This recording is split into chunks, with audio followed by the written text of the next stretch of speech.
here, this is my son's wild thing. We took it apart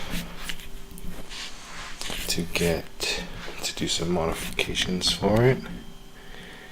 So I'm gonna go hopefully explain it to you. So when you first get it, you can take off this seat right here,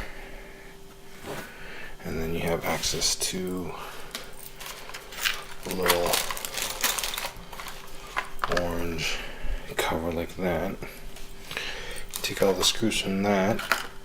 You'll see a circuit board sitting in there, and then you'll see these wires hooked up to it. So this is the seat trigger that's hooked up to it.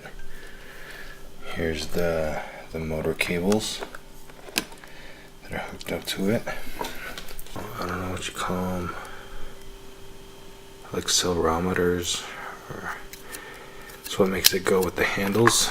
I took all of it apart, took all the handles out, both handles out. You gotta access it through these screws underneath here. And you can take it all apart and disconnect it from the circuit. So I did a lot of research, did a lot of robotics research to modify this thing. So here's the power cable that's usually hooked onto the circuit. Plug it back in there.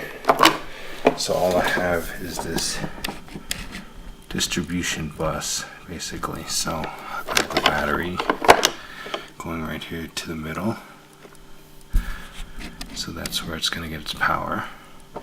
So I have this little UBEC, which is like basically a converter of the 12 volts coming out of the battery and turns it into 5 volts.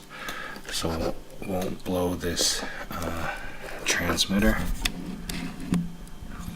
for the remote control. So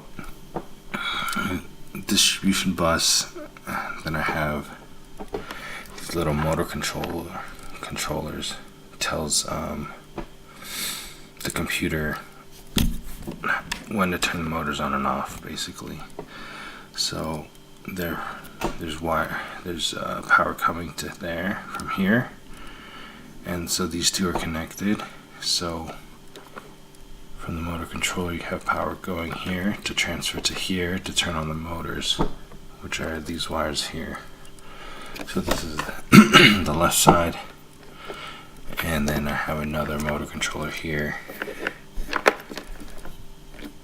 hooked up to the power to the right side, and the motors to the right side. And then the motor controllers plug into the receiver here,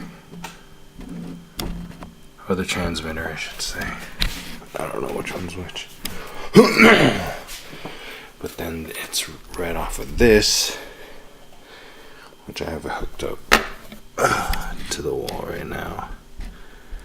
So this doesn't need any programming or computer to program it. It's a 4-channel. Got it from HobbyKing. I'll link up everything in the description, but I have it hooked up to power right here in the wall. So I turn that on, and then let's go ahead and plug this in. See all the lights going. The two motor controllers here, the light from the transmitter, and then the light from the receiver. So each joystick is each side of the wheel. So the left side is the right side, and then to turn, I go back and forward the other way. They're pretty sensitive. It goes pretty fast, but I got it working. Super simple. I think the most expensive thing was this thing that was like close to $30. But yeah, I'm debating whether to hook up this fuse to it and put a switch on it, or I just have to run the power, cut that up, run the switch outside. But I'm gonna throw the wheels on here and then I'll do another video. Okay, so here's the wild thing. Here's my controller. So if I go right forward, the right wheel moves. If I go left forward, the left wheel moves. Make it spin. Make it go forward. Or backwards. And then I can spin one way, spin the other way. It's pretty sensitive, but it's working. This is the wild thing. Hot Wheels. Usually comes with the handles I had taken off. I showed you the bolts underneath. You have to take the wheels off to get to the bolts. And the seat just comes up. And usually there's a circuit board here. I gutted that out like I showed you last time. This is the battery. So here's the power cord that connects to the battery. So I have it set up in this loop with a switch back here. And then that just connects to a 30 amp fuse. So this is the bus right here. So the battery is going to connect to these two center ones right here. And then I have these motor controllers right here that control the turning on the motors, on and off the motors. So from here you connect them to power, positive and negative in the middle here, and then there's another line that comes out of here that goes into these side ones, which connect to the motor wires that are down here. So this is the right side motor, this is the left side motor. So you have two motor controllers to connect here. And then I have this power BEC to convert the 12 volts into like 3 volts or 3 amps to power this, which is the receiver for the remote control. And then you got to make sure when you plug these in, these wires are coming from the motor controller, that the negative is on the outside. So here's a battery channel. Here's channel 1, 2, and 3. You have to experiment to figure out how you want it to control based on, you know, how the wheel movement is. Sometimes you might have to switch the motor wires if they're rotating the wrong way. I had to figure all that out, but I hooked it to the switch so I wouldn't have to unplug and plug in the battery every time. So once that's all hooked up, we have the seat here that came with it, and then we put this to-go seat, which is from Firefly, and helps him with the back support to sit in there. I'll make a bunch of diagrams to hopefully help you guys out.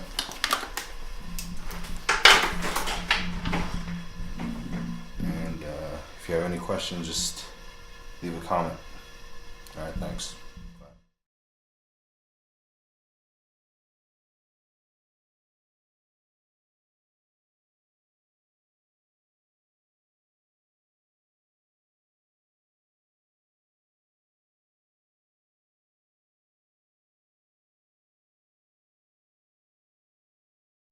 Alright, this is the controller.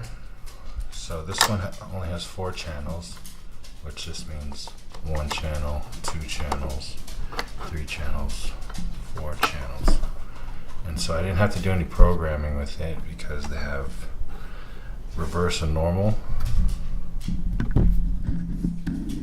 right here. I'm trying to make out. directions of the wheels and stuff like that. So at first, I mean, you could hook it all up to this this single stick here, which I did at first, where this was forward, this was back. But now with some testing, I made it so this is forward, this is back, and then this is left turn, and then this is right turn. But it's all customizable. Just let me know if you guys don't get one that's not programmable, or if you get one that is, that you need to take some extra steps.